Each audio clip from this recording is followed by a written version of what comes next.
오늘 특별하고 아름다운 행복한 안식일을 주신 하나님께 감사를 드립니다. 예. 오늘 여러분들과 함께 나눌 말씀의 제목은 레위인입니다. 레위인. 예.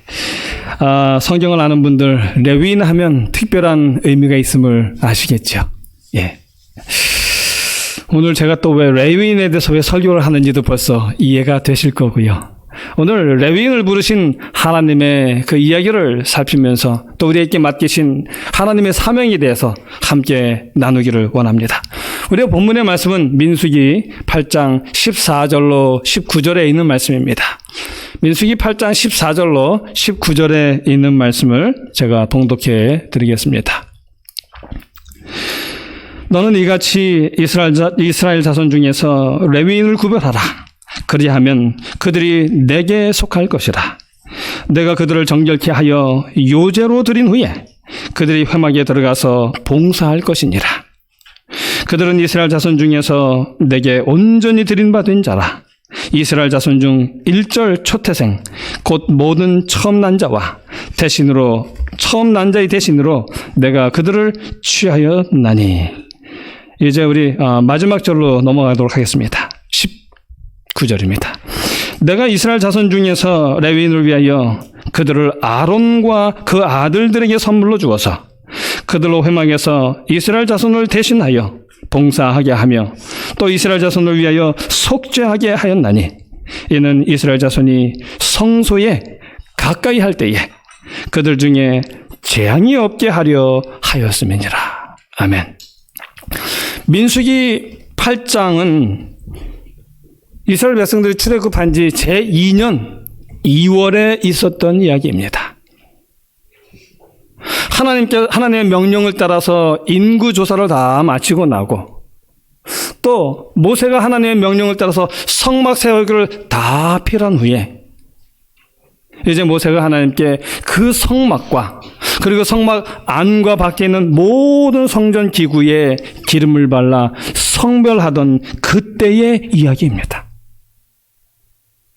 그런 성별의 시간에 하나님께서 14절에서 이렇게 말씀하십니다. 너는 이같이 이스라엘 자손 중에서 레위인을 구별하라.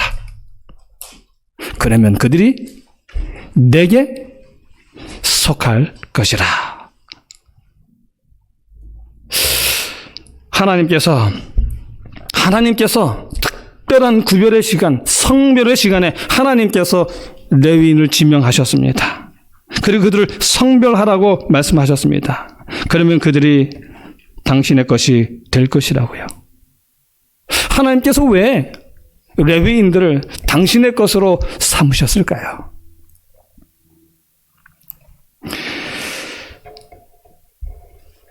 (15절에) 보면 하나님께서 레위인들을 부르신 그 이유는요, 그들로 회막에 들어가 봉사하게 하시려고요.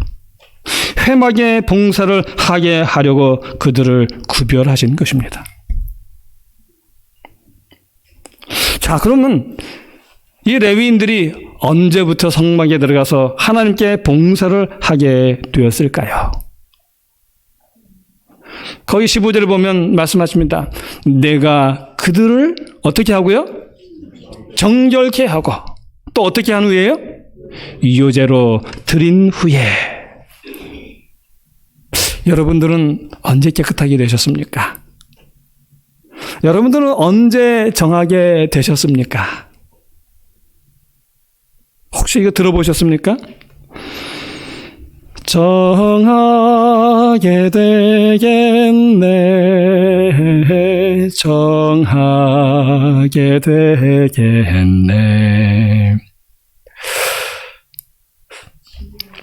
예, 그렇습니다. 우리는 이 노래를 듣던 때, 이 노래를 부르던 그때에 정결케 되었습니다. 저는 매일의 삶에서도 간혹 이 노래를 불러요. 이 노래를 부르다 보면 한 번, 두 번, 세 번, 네 번 반복해서 부르다 보면 나를 사랑하시고 나를 정결케 하시고 구원하시는 하나님의 사랑이 가슴속에 막 밀려오면서 저도 모르게 눈물을 흘릴 때가 자주 있습니다. 매일의 삶에서 저도 모르게 이 찬미를 부를 때마다 하나님은 제 마음을 정결케 하시고 내 눈가에 이슬이 맺히게 하시는 은혜를 주시는 아름다운 노래입니다. 잊을 수가 없습니다. 그리고 여러분, 요제는 무엇입니까, 여러분? 요제. 요제절이라는 말을 들어보셨습니까? 요제절. 예. 이스라엘 백성들에게는 7절기가 있습니다. 그리고 그 7절기 중에 6월절과 무교절이 지나고 난 다음에 오는 세 번째 절기가 바로 요제절이에요. 여러분, 우리가 성소에 대해서 말할 때 성소는 구원의 뭐라고 말합니까?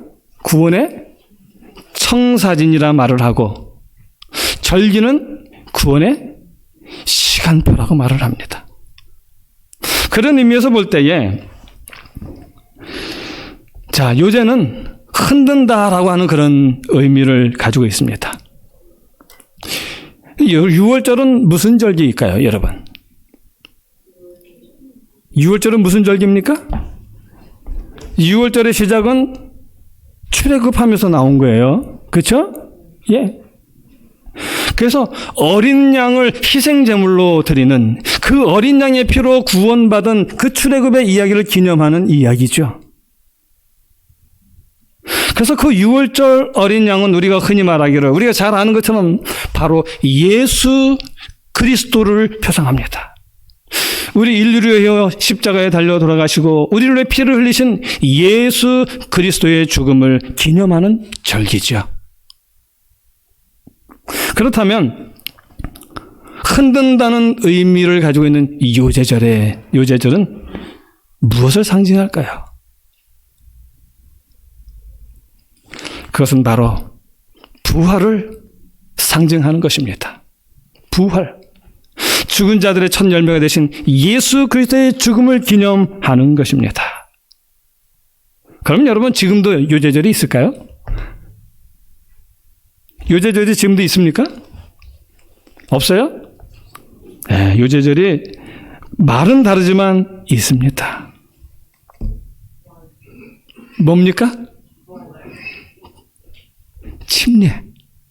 침례식입니다. 침례식이 우리의 요제절이에요. 왜냐하면 그날 우리는 예수 그리스도와 함께 장사되고 예수 그리스도와 함께 다시 새 생명으로 부활하지 않습니까? 그러므로 침례 속에는 예수님의 죽으심과 부활, 6월절과 요제절이 담겨 있는 것입니다. 자, 하나님께서 이렇게 레위인들을 구별하셨고 그들로 하여금 성막을 봉사하게 하셨는데, 하나님께서 그들에게 맡기신 봉사의 일이 무엇일까요? 첫 번째 그들에게 맡기신 일은 중보의 일입니다. 민수기 8장 19절을 한번 보시죠. 민수기 8장 19절에 보면은, 내가 이스라엘 자손 중에서 레위인을 취하여 그들을 아론과 그 아들들에게 선물로 주어서 그들로 회막에서 이스라엘 자손을 대신하여 봉사하게 하며, 또 이스라엘 자손을 위하여 무엇을 하게 해요? 속죄하게 하였나니, 이는 이스라엘 자손이 성소에 가까이 할 때에 그들 중에 무엇이 없게요? 재앙이 없게 하려 하였음이니라. 여러분, 여기 레위인들을 누구에게 주셨다고 말씀하고 계십니까? 아론입니다. 아론이 누구죠? 아론은 대제사장입니다.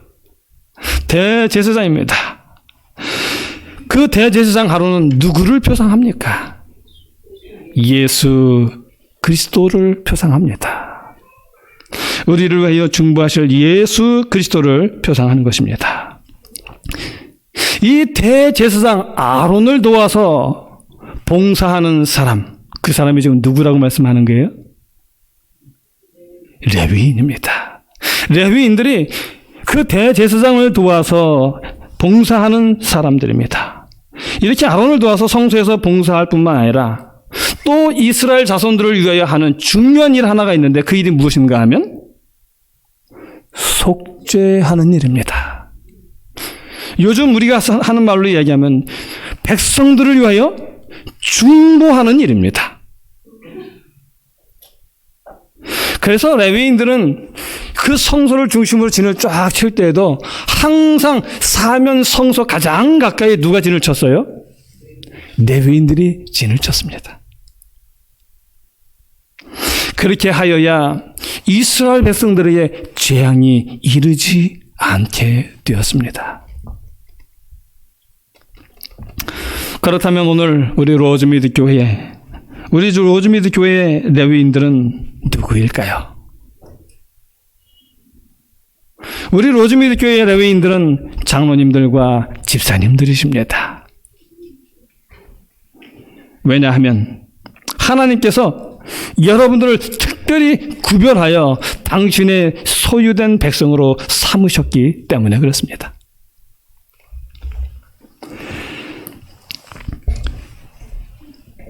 하나님께서 교회, 하나님의 집에서 특별히 섬기도록 여러분들을 부르신 것입니다. 특별히 그 중에서도 성도들을 위하여, 내 백성을 위하여 속죄하는 일을 하도록 하나님이 부르셨음을 기억하시기 바랍니다. 여러분들의 기도에 우리 교우들의 운명이 달려있음을 기억하시기 바랍니다. 오늘 나의 기도에 우리 로즈미드 교회의 운명이 달려있음을 기억해 주시기 바랍니다. 오늘 나의 기도에 이 로즈미드 지역의 운명이 달려있음을 기억해 주시기를 간절히 바랍니다. 여러분, 다니엘은 포로로 잡혀가서도 예레미야서를 열심히 연구를 하였습니다. 그렇게 연구를 하다가 예레미야 5장 1절에서 이런 말씀을 발견했어요. 무슨 말씀을 발견했냐면, 너희가 만일 공의를 행하며 진리를 구하는 자를 몇 사람이요? 한 사람이라도 찾으면 이 성을 내가 사하리라. 이 성 중에서 공의를 행하며 진리를 구하는 한 사람이라도 찾으면 내가 이 성을 사하리라. 이 말씀을 다니엘이 보고 난 후에 그게 결심을 합니다. 내가 그 한 사람이 되리라. 그래서 그는 날마다 기도합니다. 기도하는데 예루살렘을 향한 그 창문을 열어놓고 날마다 하나님께 그는 이 백성을 구원해 주시기를 기도했습니다. 그래서 사단이 그렇게 다니엘이 기도하지 못하도록 하기 위해 그렇게 방해하고 기도하지 못하게 하기 위하여 다니엘을 사자굴에 던졌던 것입니다. 여러분들이 로즈미드 교회와 로즈미드 교우들과 이 지역을 위하여 기도할 때에 여러분들에게 다니엘처럼 개인의 삶에 어려움과 역경과 고난과 환난이 있으십니까? 그렇다면 기뻐하시기 바랍니다. 왜냐하면 내 기도가 이 성을 구원하는 기도라는 증거이기 때문에 그렇습니다. 내 기도가 성을 구원하는, 내 백성을 구원하는 기도가 되지 않는다면 사단이 가만히 있겠죠. 그 다음에 두 번째 또 기뻐해야 할 이유는 천사가 다니엘을 사자굴에서 건져 주었기 때문이기도 하지만 가장 중요한 것이 뭐냐 하면 다니엘이 이런 핍박을 받으면서도 계속 기도를 했더니 하나님께 천사 가브리엘을 보내셨어요. 그리고 그에게 무엇을 가르쳐 주셨습니까? 72레의 비밀을 그에게 설명해 주셨습니다. 이렇게 다니엘이 자기 백성을 구원하기 위하여 결심하고 기도할 때에, 눈물로 날마다 기도할 때에, 사자굴에 들어갈지라도 굴하지 않냐고 기도할 때에 하나님께서 가브리엘 천사를 보내셔서 그에게 71회의 비밀을 풀어주신 것처럼 오늘 하나님께 여러분들이 기도한다면, 우리 모두가 함께 그렇게 간절히 기도한다면 하나님께서 이 마지막 시대에 우리가 짊어지고 우리가 전해야 될 분명한 기별들을 하나님께서 깨닫게 해 주실 것입니다. 에스라 10장 1절에 보면 학사 겸 제사장 에스라가요, 하나님의 전 앞에서 엎드려 울며 기도하며 죄를 자복합니다. 그랬더니 큰 무리가 심히 통각하며 하나님의 율법대로 살겠다고 하는 회개의 운동이 일어나게 되었습니다.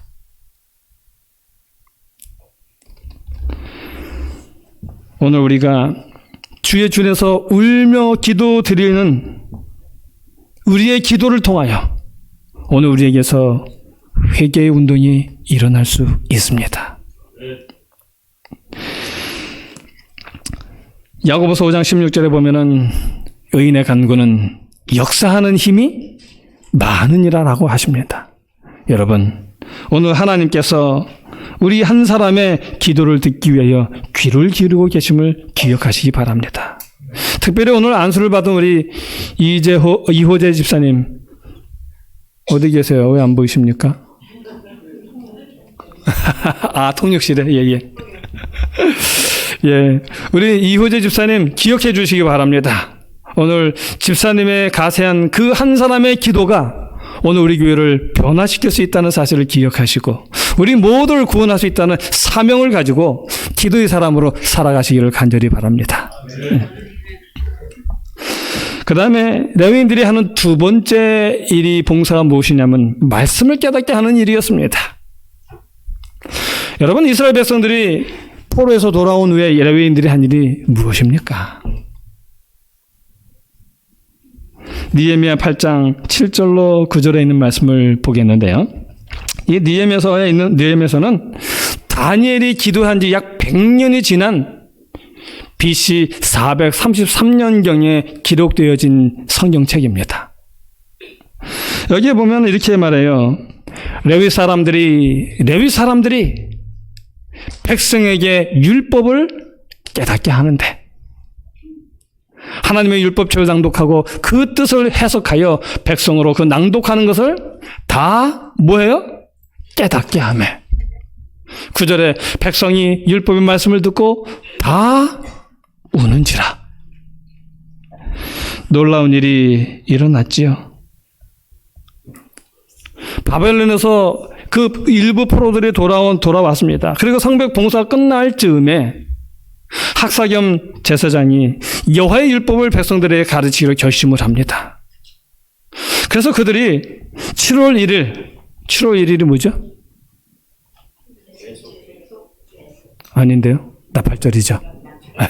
나팔절입니다.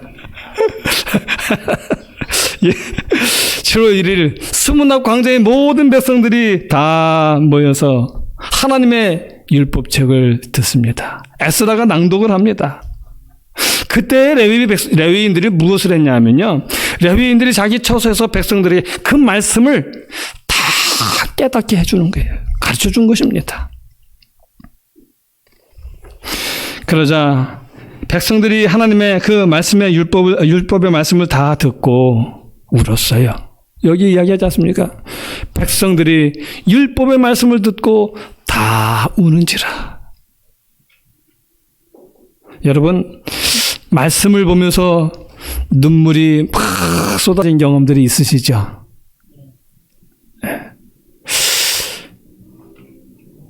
그렇게 고민하고 이해하려고 애를 써도 안 됐던 것이 오늘 딱 풀리면서요, 함께 주는 그 감동의 눈물이 팍 솟아나는 때가 있어요. 지금 이스라엘 백성들이 지금 하나님 말씀을 깨닫고 듣고 눈물을 흘리고 있는 것입니다. 우리가 이렇게 할 때에, 우리가 이렇게 말씀을 듣고 깨닫게 될 때에 무슨 일이 일어날까요? 첫 번째, 회개하는 일이 일어납니다. 느헤미야 9장 2절에 보면 모든 이방 사람과 절교하고 서서 자기의 죄와 열죄의 허물을 자복하고, 느헤미야 10장 31절에 보면은 제 7년마다가 뭐죠? 7년은 안식년이에요. 그 안식년을 주신 하나님의 그 말씀을 따라 그 땅을 쉬게 하고 모든 빚을 어떻게 한다고요? 탕감한다고요. 그 다음에 느헤미야 8장 17절에 보면은 여호수아 때로부터 그날까지 이스라엘 자손이 이같이 행함이 없었으므로 전에 없었던 놀라운 회개가 일어났다라고 얘기를 합니다. 그 다음에 두 번째 우리가 말씀을 깨닫게 될 때에 일어난 일이 뭐냐면 순종을 결심하게 됩니다. 느헤미야 10장 29절에 보면 이렇게 말씀하세요. 하나님의 율법을 쫓아 우리 주 여호와의 모든 계명과 규례와 율례를 어떻게 해요? 지켜. 순종의 결심이 일어납니다. 그 다음에 세 번째, 안식일 성수를 결심하게 됩니다. 느헤미야 10장 31절에 보면 거기 나옵니다. 혹시 이 땅의 백성이 안식일에, 글씨가 조금 잘 안 보여서요. 안식일에 물화나 식물을 가져다가 팔려 할지라도 우리가 안식일이나 성일에는 사지 않겠고. 그 다음에 네 번째는 헌신을 다짐하게 됩니다. 느헤미야 10장 32절에 보면 우리가 또 스스로 규례를 정하기를, 이게 하나님이 정하신 게 아니에요. 우리가 스스로 뭘 해요? 규례를 정하기를 해마다 각기 세겔의 3분의 1을 수납하여 하나님의 전을 위하여 쓰게 하되. 이 세겔은 장정이 3일을 일해야 벌 수 있는 금액이에요. 근데 그것을 3분의 1이니까 3일의 하루치를 하나님께 드리겠다는 다짐을 한 거예요. 여러분, 지금 네 가지 놀라운 일들이 일어났어요. 회개하는 일이 일어났고, 순종하는 일이 일어났고, 안식일 성수를 결심하게 되었고, 헌신을 다짐하게 되는 이 일이 누구를 통하여 일어나게 됐다는 것입니까? 레위인을 통해서 일어나게 되었다는 것입니다. 자, 이제 레위인들이 하게 되는 세 번째 봉사는 무엇인가 하면 영혼을 구원하는 일입니다. 느헤미야 11장에 보면 성전 안뜰에서 봉사하는 그 제사장들에 대한 이야기가 나오고요. 성전 바깥을 맡은 레위인들의 직분에 대한 이야기가 쭉 나옵니다. 그리고 19절에 보면 그 성문을 지키는 문지기들에 대한 이야기가 나오고 21절에 어떤 사람의 이야기가 나오냐면 느딘님이라고 하는 사람에 대한 이야기가 나옵니다. 느딘님이 여러분 누굽니까? 들어보셨어요? 느딘님이라는 사람이 등장을 합니다. 그 사람이 어떤 사람들인가 하면 에스라서 8장 20절에 보면은 또 느딘님 사람 곧 다윗과 방백들이 주어 레위 사람에게 수종들게 한 그 느딘님 사람 중, 느딘님이 누구냐면 다윗과 지도자들이 준 거예요. 누구한테요? 레위인들에게 준 거예요. 레위인들을 도와서 섬기는 일을 하도록 준 사람들이 바로 느딘님들이에요. 그 다음에 느헤미야 3장 26절에 보면 때에 느디님 사람은 오벨에 거하여 동편 수문과 마주대한 곳에서부터 네어민 망대까지 미쳤느니라. 느헤미야가 성벽을 재건할 때에 느디님 사람들이 성벽을 같이 재건했어요. 그 다음에 역대상 9장 2절에 보면 먼저 그 본성으로 돌아와서 그 기업에 거한 자는 이스라엘 제사장들과 레위 사람과 그 다음 누구예요? 느디님 사람이에요. 제사장들과 레위인들이 왔어요. 그런데 다른 이스라엘 사람들은 안 왔는데 누가 왔어요 지금? 느디님 사람들이 왔어요.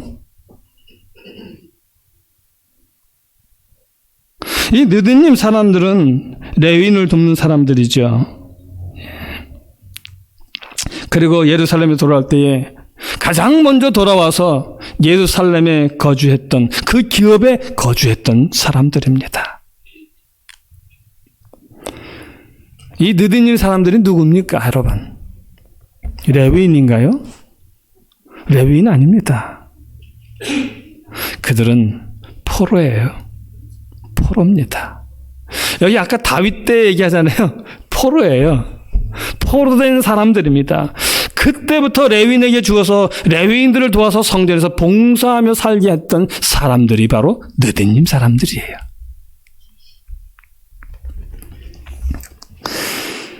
오늘날로 따지면 구도자들이에요. 영혼, 우리가 구원할 영혼들입니다. 그 사람들이 레위인들을 따라와서 이렇게 봉사를 한 것입니다.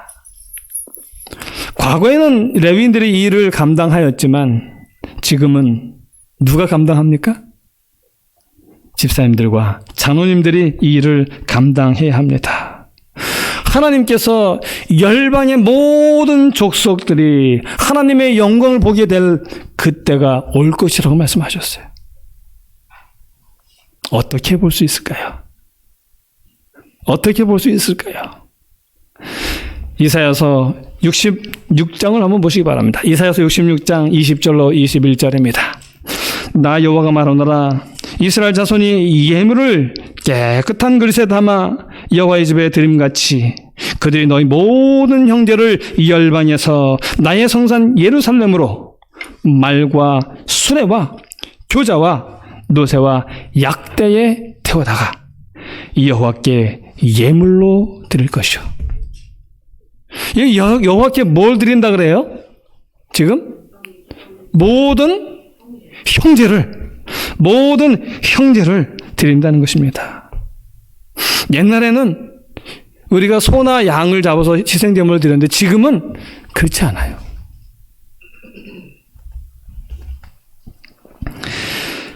바벨론 포로로 잡혀갔던 그 이스라엘 백성들이 여기 말과 수레와 교제와 노새와 약대에 태우다가 여호와께 예물로 드렸다라고 이야기합니다. 여러분, 오늘날 얘기면 약대, 말, 수레, 교자, 노새 뭘까요? 예, 어두운 말씀 잘하셨습니다. 우리가 가지고 있는 자동차, 하나님이 허락하신 우리가 타고 다니는 차가 바로 우리의 말입니다. 노새입니다. 우리가 그 일을 해야 한다는 것입니다. 그런데 성경은 말해요. 우리가 그 일을 하기 전에 먼저 해야 될 일이 있어요. 그 일이 뭐냐 하면 먼저 정결케 되어야 됩니다. 그리고 우리 자신을 하나님께 요제물로 드려야 돼요. 그래야 비로소 우리가 그 일을 할 수가 있는 것입니다. 여러분, 열매가 맺히려면 씨가 어떻게 돼야 돼요? 씨가 땅에 떨어져 죽어야 됩니다. 그 첫 열매 모체가 되는 희생이 있어야 하는 것입니다. 근데 그 씨가 땅 위에 그냥 있으면, 땅에 묻히지 않고 그냥 있으면 어떻게 돼요? 썩어 없어져요. 아니면 새가 와서 먹어버리든지. 그 열매도 없고 결국은 씨도 없어지게 되는 것입니다. 그래서 그 씨는 반드시 땅 속으로 들어가야 되는 것입니다. 그래야 많은 열매를 맺을 수 있게 되는 것입니다. 여러분, 이 씨가 땅에 있으나, 땅 속에 있으나 없어지거나 아니면 썩는 건 다 마찬가지예요. 그렇다면 어떤 게 더 낫겠습니까? 이하이면 들어가는 게 낫겠죠. 들어가는 게 낫겠죠. 여러분, 우리가 바로 그러한 존재들입니다.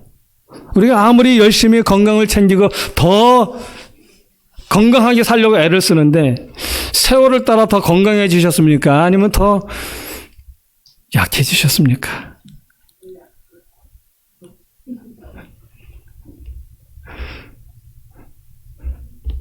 그 좋은 거 특히 많이 드셨으면 지금은 더 정정하셔야 되는데 그렇지 않잖아요. 우리는 썩을 몸입니다. 그러므로 우리의 삶을 어차피 썩을 인생인데 우리의 헌신을 통하여 하나님께 영광을 돌리는 삶을 산다면 그것이 얼마나 더 의미 있고 아름다운 삶이 될 수 있겠습니까? 오늘 안수받은 우리 이호재 집사님 기억하시기 바랍니다. 썩어 없어질 우리 집사님의 삶을 하나님은 가장 가치 있는 삶으로 이끄셨습니다. 그리고 하나님은 썩어 없어지지만 그 썩어 없어짐을 통하여 하나님께 열매를 맺고 하나님께 영광을 돌리는 아름다운 생애로 집사님을 탈바꿈 시켜주신 것입니다. 그러므로 우리 이호재 집사님 이제부터 그 삶을 하나님의 미랄로 살아가시게 되기를 간절히 바랍니다. 그리고 먼저 하나님께 부름받은 우리 집사님과 장로님들 기억해 주시기 바랍니다. 오늘 나 한 사람의 미랄을 통하여 하나님께서 우리 교회를 살리시고 하나님께서 이 지역을 구원하실 줄로 믿습니다. 그러므로 이제 우리의 삶을 중보하는 아름다운 레위인으로 살아가게 되기를 간절히 바랍니다. 그리고 말씀입니다. 말씀을 살피고 말씀을 가르쳐서 깨닫게 하는데 온신의 힘을 다하시기 바랍니다. 그리고 하나님께서 내게 허락하시는 이 영혼들을 위하여 끊임없이 기도하시고 하나님께서 내게 허락하신 축복들을 통하여 그들을 주님께로 이끌어 오시는 아름다운 하나님의 레위인들이 되시기를 간절히 바랍니다. 그래서 아무쪼록 우리 교회가 여러분들의 헌신을 통하여 다시 살아난 아름다운 교회고 많은 열매 맺는 아름다운 교회 그리고 하나님께서 영광 받으시는 아름다운 교회 되기를 간절히 바랍니다. 특별히 우리 이호재 집사님을 통하여 그러한 일이 더 많이 일어나게 되기를 간절히 바라면서 오늘의 말씀을 마치겠습니다. 네.